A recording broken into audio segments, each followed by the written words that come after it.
نمیخواستم هیچ زمانی خم بشم، اسیر غم بشم، درگیر ماتم بشم. وقتی دل میگیره، وقتی لحظه میره، وقتی یکی مثل من که تو جوون میگیره، چشاشو میبنده رو به آسمون میشینه، قشنگی های مردن و توی خواب میبینه. وقتی دل میگیره، وقتی لحظه میره، وقتی یکی مثل من که تو جوون میگیره، چشاشو میبنده رو به آسمون میشینه، قشنگی های مردن و توی خواب میبینه.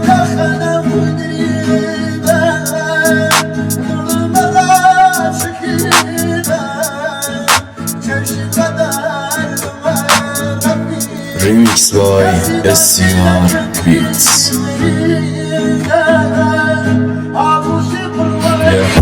اگه داری غمگاهی میدونم، قدمات رفیق شد با هر جایی میدونم. اگه هنوز ترس داری میدونم، نگران ریختن برگاهی میدونم. حاجی ببین برگا چه میزونن، همشون چه انتظار پرتگاه بیرونن، ولی جدایشون انگاری فرق داره بیروحن. به نظرت برگا چی میدونن که میتونن انقدر راحت برن؟ حسودیش میشه بهشون واقعا دلم. مگه حرفی داری تو دلت با من بزن؟ به نظرت فردا چی میدونم؟ میخوام ببرم تا مرز مرگ، فکر کن شاعر دلم باشه خواننده من. نسبی کنی نزدیک میشه سایت به قبل.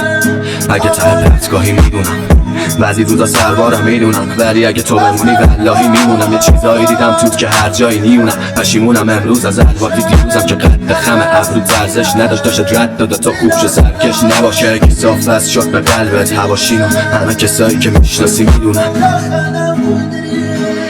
باز خسته شد از این همه کندم، من نمیتونم مثل تو یار بی‌معرفت شم. داره واسه تو باز میزنه نفسم، سرما و گرد غبارو میبرم. قلبم با سر به لب تو حرکت کرد، به دل اسم پیش رو دادم لب جدول. واقعی موندی و دیدی واقعی و جمعم بگو این همه که اومدن واسه چی رفتن. شاید تو نگیرندن و پی شاخه بینندن، انگشتای بی برکت تو ساده میبخشن. هیچ نمی نباریدی از عاشقی کردن، تنها به امدادی ولی برا بازی کردم. منم تو دل کو داشتم برا پناه کردم. وقتی دیدم تو جهان امروز سرازادی بعد از وقتی گوشا نمیشنون و تو قرارداد چندم سخته که بدون لرزشی سر پا بجنگم. باید بمونم کنارت نفس بگیرم، باید باهات حرف بزنم چون همه شنیدم. به سایه های ذهنت بگو فقط بپیچم، چون میخوام استفاده بکنیم از هر لحظه‌ای. من شکستم، هیچی پشت من نبود. وقتی من شکستم، هیچی پشت من نبود. وقتی من شکستم، هیچی پشت من نبود.